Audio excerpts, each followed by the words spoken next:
Hello friends welcome to our channel. जमीती कि आमे माने डिस्कशन करूथिले सीडीबी रो गोटे इंपोर्टेंट चैप्टर ऊपर जोटा कि थिला ग्रोथ एंड डेवलपमेंट। तो आमर दीटा क्लास जाई सारछि ऑलरेडी। जो माने फर्स्ट टाइम देखुचंती से दीटा वीडियो को फर्स्ट ग्रोथ कौन डेवलपमेंट कौन ता विषय जानतु, तापरे टाइप्स ऑफ डेवलपमेंट जानतु, तापरे हमर factors affecting growth and development से कथा भी जानतु। तापर आज आम पढ़ा जाऊँच कौन ना मु भूल रे एटा भूली जाइली जे आउरी प्रिंसिपल्स भी रही जाइए से क्वेश्चन आसे। तो आज आम कौन पढ़ा ना प्रिंसिपल्स पढ़ा है।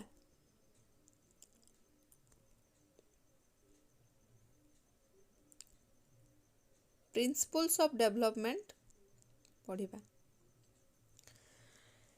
आज आम प्रिंसिपल्स जो प्रिंसिपल्स तो बहुत सारा अच्छी 11टा इंपोर्टेंट प्रिंसिपल्स ऊपर पढ़ा जोटा कि जा भितर कि एग्जाम ओरिएंटेड जिनस बहुत अच्छी। तो आम गोटी गोटी कर डिस्कसन करवा। आपण मैंने चाहिए भी वीडियो टी पॉज करी नोट बन पारे जे मु तो एका छेके 11टा जाक पॉइंट लिखि पारिबिनी। तो गोटी गोटी करी मु बुझेबी तापर आपण मैंने निज नोट रे लिखि पारिबे। तो फास्ट कौन ना एक रे कौन आसीबो प्रिंसिपल्स ऑफ कंटिन्यूटी है।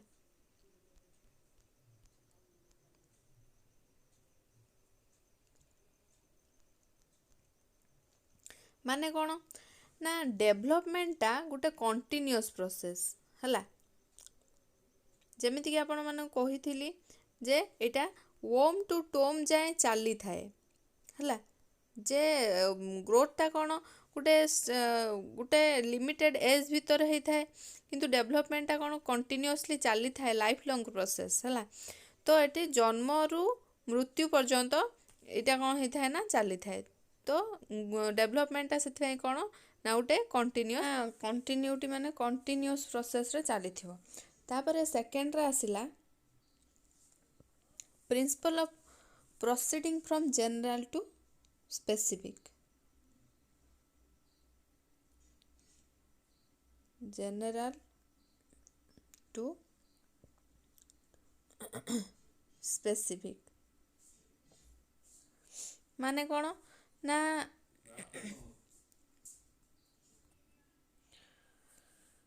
तो जनरल टू स्पेसिफिक आउ कौन हो पार जनरल टू स्पेसिफिक आउटे कौन हो पार टर्म सहित आक्वेंटेड हुंतु तापर जानीपर जिनस कौन बोली। तापर ग्रॉस टू फाइन आउटे कौन होल टू पार्ट है। होल टू पार्ट ये तीनोटा जिनस अल्टरनेटिव करके पकई दिए। जदि जानी थे तो सहजरे आपण क्वेश्चन अटेम्प्ट करें। तो यहाँ हूँ गोटे डेवलपमेंट रो प्रिंसिपल जोटा कि जनरल रु स्पेसिफिक आड़ को जाए। जमीती कि जमीती कौन जनरल एक्टिविटी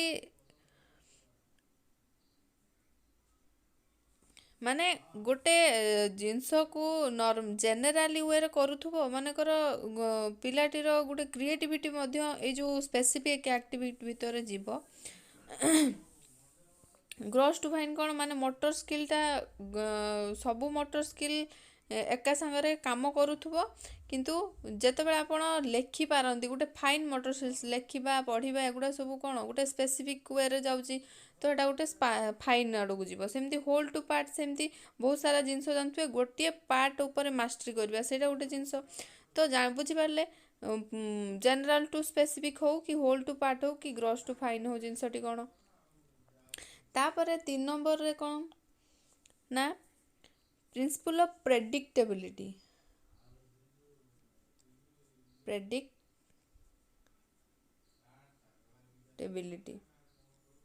प्रेडिक्टेबिलिटी माने कौन अनुमान करवा गोटे जिनसटी को अनुमान करवा माने फ्यूचर कौन हो पार कि कौन ना यही सबूर माने से अनुमान करवाटा भी गोटे प्रकार कौन डेवलपमेंट एटा एते क्वेश्चन आसेनी किंतु मु जो कहली proceed from general to specific continuity एगुड़ा किंतु क्वेश्चन आसे हैला। तापर देखो 4 नंबर रे कौन 4 नंबर रे principle of individual difference. Individual difference individual difference कौन आपण माने जानी थुवे। इंडिविजुअल डिफरेंस माने प्रत्येक इंडिविजुअल माने प्रत्येक व्यक्ति तांकर सबू डिफरेंस अनुसार ही इंडिविजुअल डिफरेंस अनुसार ही समस्ते प्रत्येक ठू अलगा अलगा हैला। जे कहार मन रखिबा शक्ति अधिका होइथिबा बेले कहार मन रखिबा शक्ति कम होइथाय। किए गुटे पर्टिकुलर जिनस पर मास्टरी करथिबा बेले किए करि पारे नाही। कहार को प्रकार इंडिविजुअल डिफरेंस थाए जो कि सी अलग अलग क्षेत्र में डेवलपमेंट थ्रो रे कौन करती माने ये करि पारंती माने तापर कौन करि पारंती माने भलो स्किल देखै पारंती हला।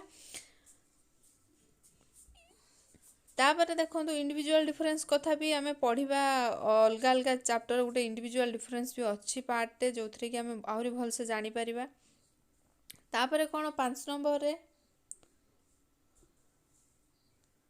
प्रिंसिपल ऑफ यूनिफॉर्म पैटर्न हला। यूनिफॉर्म पैटर्न बा सीक्वेंस प्रिंसिपल ऑफ सीक्वेंस माने कौन गोटे पर्टिकुलर स्टेप बाय स्टेप कामटा हुए जो स्टेप बाय स्टेप सेटा होची कौन नामर यूनिफॉर्मिटी हला। बुझीगला स्टेप बाय स्टेप गुटिए पर गुटिए जो कामटा हुए सेटा को कौन कहती यूनिफॉर्म पैटर्न कहती माने जिनसटा फिक्स्ड ହେଇକି ଅଛି या पर एया हबो कि तापर से हबो कि कौन हबो बुझीगला। सेमती तापर कौन ना 6 नंबर रे कौन अछि ना प्रिंसिपल ऑफ डायरेक्शन। डायरेक्शन टा दी भाग होची एठी एटार क्वेश्चन निहाती भाव में आसे आपण माने मन रखिबे जोटा कि मु आगुर मध्ये क्वेश्चन डिस्कशन कला बेले कहिची गोटे होची कोन सेफालोकोडाल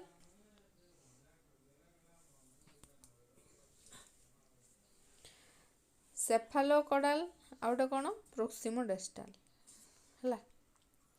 सेफालोकोडाल रे कोन हुए डेवलपमेंट टा हेड टू टो हुए हला। हेड टू टो हुए। प्रोक्सिमोडेस्टाल रे कौन हुए ना सेंटर टू पेरिफेरी हुए पेरिफेरी हैला। हेड टू टो माने फास्ट कौन हुए जो हमरो पिलाटी कौन करे ना तार कंट्रोल आने हेड पर जे आपण मान देखिथिबे नॉर्मली पिला मानकर मुंडो जो चंगचंग होता है फास्ट देह हाथ ठारू से मुंडोटा ऊपर कंट्रोल आने धीरे धीरे पिलाटी केते मास रे हेबा बेले ता मुंडोटा कौन हो जाए स्ट्रांग हो जाए स्टेबल हो जाए। तो तापर कौन करे हेड पर हैंड हो और अदर बॉडी पार्ट ऊपर से निजर कंट्रोल आने टो पर्यंत है। तापरे प्रोक्सिमोडेस्टाल टा कौन सेंटर मन कर हार्ट ऊपर आगर कौन आनला ना कंट्रोल आसला तापर अदर पार्ट्स पेरिफेरी माने सेंटर ठू बाहर को जेतिक सब जिनस अच्छी तापर कंट्रोल आसला बुझीगला। तापर 7 नंबर कौन अच्छी प्रिंसिपल ऑफ इंटीग्रेशन। इंटीग्रेशन माने कौन ना इंटीग्रेट करिया गोटे जिनस को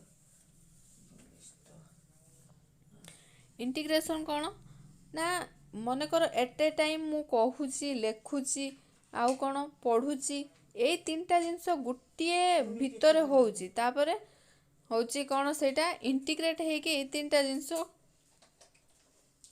गोटे आउटपुट बाहर सेटा होची कौन इंटीग्रेशन। मन कर आपण साइक्लिंग करचोंती साइक्लिंग कला बेले पेडल मारुचंती आगो को देखुचंती रास्ता भी जानुचंती तो ये तीन प्रकार जिनस इंटीग्रेट हेकी गुटिए प्रकार फोकस करछि जोटा कि साइक्लिंग रे जाउची। तो बुझियाला इंटीग्रेट माने कौन। तापरे 8 नंबर क्वेश्चन ना 8 नंबर प्रिंसिपल कौन प्रिंसिपल ऑफ इंटर रिलेशन कौन ना इंटर रिलेशन रे कौन हुए मन कर हमर डेवलपमेंट 3 प्रकार अच्छी गोटे कौन फिजिकल ଆଉ ଗୋଟେ କ'ଣ ସୋସିଆଲ, ଆଉ ଗୋଟେ କ'ଣ କୋଗ୍ନେଟିଭ ହେଲା। କୋଗ୍ନେଟିଭ ଏଇ ତିନିଟା ଜିନିଷ ପରସ୍ପର ସହିତ ଇଣ୍ଟର ରିଲେଟେଡ୍। ମନେକର ଆପଣମାନେ ଫିଜିକାଲି ୱିକ୍ ଅଛନ୍ତି, ସେଇଦିନ ମନ ବି ଭଲ ରହିବନି, ଯେଉଁ ଫଳରେ କି ଆପଣ ଫିଜିକାଲି ୱିକ୍ ହେବା ସହିତ ମେଣ୍ଟାଲ ବି ୱିକ୍ ହେଇଯାଆନ୍ତି, ଆଉ ଯେଉଁଟାକି ସୋସିଆଲ ବିହେଭିଅର ଉପରେ ମଧ୍ୟ ଫରକ ପକାଏ, ଇଫେକ୍ଟ କରେ। ତ ଏଇ ତିନିଟା ଜିନିଷ କ'ଣ ଇଣ୍ଟର ରିଲେଟେଡ୍ ହେଉଛନ୍ତି। ତ interrelation principle of interrelation ବି ଡେଭଲପମେଣ୍ଟକୁ ରିଫ୍ଲେକ୍ଟ କରେ, ବୁଝିହେଲା। ତାପରେ 9 ନମ୍ବର ପ୍ରିନ୍ସିପଲ୍ କ'ଣ, principle of maturation and learning. Maturation and learning।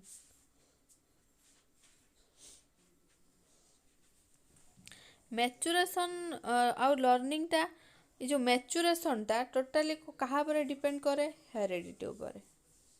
ହେରିଡ଼ିଟି ଆପଣମାନେ କ'ଣ କହିଥିଲି ମୁଁ ଆପଣଙ୍କୁ, ଯେଉଁଟାକି ଆମର ଜେନେଟିକାଲି ଟ୍ରାନ୍ସମିଟ୍ ହୁଏ ହେଲା। ହେରିଡ଼ିଟିଟା ମ୍ୟାଚୁରେସନ୍ ଉପରକୁ ଇଫେକ୍ଟ ପକାଏ, ଯେଉଁଥିରେ କି ଆପଣମାନେ ମନେକର ଆପଣଙ୍କର ମ୍ୟାଚ୍ୟୁଅର ଏଜ୍ ସହିତ ଆପଣ ଲର୍ଣ୍ଣିଂଟାକୁ ରିଲେଟ୍ କରିପାରନ୍ତି। ଯେମିତିକି ପ୍ରଥମ ଶ୍ରେଣୀର ଛୁଆଟାକୁ ଯଦି ଆପଣମାନେ କହିବେ କି ରେସିଓ ପ୍ରପୋର୍ସନ୍ କଥା କି ଆଉ କିଛି ହାୟର ଥିଙ୍କିଂ କଥା କିଛି କହିବେ, ସେ ବୁଝିପାରିବନି। ତ ତାର ସେତିକି ମ୍ୟାଚୁରିଟି ହେଇଥିବା ଦରକାର ଯେ ସେ ଜିନିଷଟିକୁ ବୁଝିପାରିଲା ଭଳିଆ। ତ ଆପଣ ଯଦି ସେମିତି ABCD ଲେଖୁଥିବା ପିଲାଟାକୁ ଆପଣ ଯଦି ଗୋଟେ ସେଣ୍ଟେନ୍ସ ଲେଖିବାକୁ କହିବେ, ସେ ଲେଖିପାରିବନି। ତ ତାର ସେଇଭଳିଆ ମ୍ୟାଚୁରେସନ୍ ହେଇଥିବା ଦରକାର। ତ ବୁଝିହେଲା ମ୍ୟାଚୁରେସନ୍ ସହିତ ଲର୍ଣ୍ଣିଂର କ'ଣ ଲିଙ୍କ ରହୁଛି। ତାପରେ ଆଉ କ'ଣ ରହିଲା principle of joint product of heredity and environment. Heredity ଆଉ ଏନଭାରନମେଣ୍ଟରୁ ମୋଷ୍ଟ ଗୋଟେ କ୍ୱେଶ୍ଚନ୍ ଆସେ, ଆପଣମାନଙ୍କୁ ମଧ୍ୟ କହିଥିଲି ୟା ପୂର୍ବରୁ। ହେରିଡ଼ିଟି ଆଣ୍ଡ ଏନଭାରନମେଣ୍ଟ, ଇଏ ଦୁଇଟା କ'ଣ ଇଣ୍ଟର ରିଲେଟେଡ୍।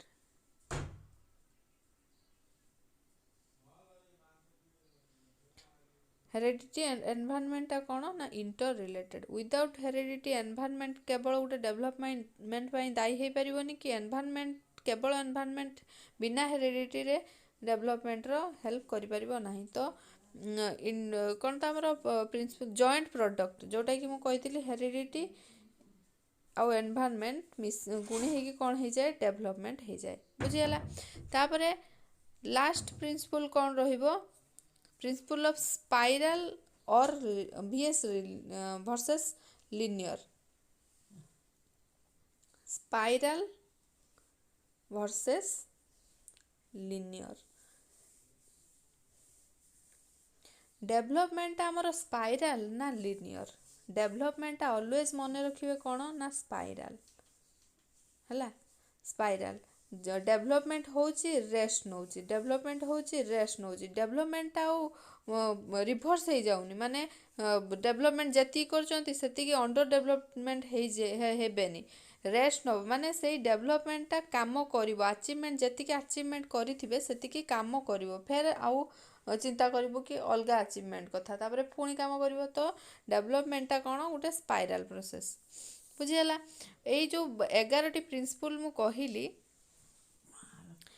ଏଇ 11ଟା ପ୍ରିନ୍ସିପଲ୍ ନିହାତି ଆପଣମାନେ ଟିକେ ମନେ ରଖିବେ। ସେମିତି ମନେ ରଖିଥିବେ ହେରିଡ଼ିଟିଟା କ'ଣ ଷ୍ଟାଟିକ୍, ମାନେ ସ୍ଥିର। ଆପଣମାନଙ୍କର ଗୁଣସୂତ୍ର କଥା, କ୍ରୋମୋଜୋମ୍ କଥା ଜାଣିଥିବେ। ମଣିଷର କେତେଟି କ୍ରୋମୋଜୋମ୍ ଅଛି, 46, 23 ଯୋଡ଼ା ଜାଣିଥିବେ। ଗୋଟେ ମାନେ XY କ୍ରୋମୋଜୋମ୍ କଥା ବି ଜାଣିଥିବେ। ତ ଏଗୁଡ଼ା କ'ଣ ନା ଷ୍ଟାଟିକ୍, ମାନେ ସ୍ଥିର। କିନ୍ତୁ ଏନଭାରନମେଣ୍ଟଟା ଅଲୱେଜ କ'ଣ ଡାଇନାମିକ୍। ଏଇଟା ମଲ୍ଟି ଡିରେକ୍ସନାଲ ହେଇପାରିବ, କିନ୍ତୁ ହେରିଡ଼ିଟିଟା ହେଇପାରିବ ନାହିଁ। ସେମିତି ଗ୍ରୋଥ ଆଉ ଡେଭଲପମେଣ୍ଟ କଥାରେ କ'ଣ କହିଥିଲି, ଗ୍ରୋଥ ଆଉ ଡେଭଲପମେଣ୍ଟ। ଗ୍ରୋଥଟା କ'ଣ ନା ଷ୍ଟ୍ରକ୍ଚରାଲ ଚେଞ୍ଜ, ଗ୍ରୋଥର ଷ୍ଟ୍ରକ୍ଚରାଲ ଚେଞ୍ଜ ହୁଏ ହେଲା। ଗ୍ରୋଥର ଷ୍ଟ୍ରକ୍ଚରାଲ ଚେଞ୍ଜ ହୁଏ, ଯେମିତିକି ଆପଣଙ୍କର ଫିଜିକାଲ ଷ୍ଟ୍ରକ୍ଚର କଥା ପଚାରିଲେ ଆପଣମାନେ କହିପାରିବେ କି ମୋର ୱେଟ୍ ଆଜି ଏତିକି ଥିଲା, କାଲି ସେତିକି ଥିଲା, କିଏ ବେଳେବେଳେ ମୋଟା ଦେଖାହୁଅନ୍ତି, ପତଳା ଦେଖାହୁଅନ୍ତି, ତ ତାଙ୍କର ଷ୍ଟ୍ରକ୍ଚରାଲ ଚେଞ୍ଜ ହୁଏ।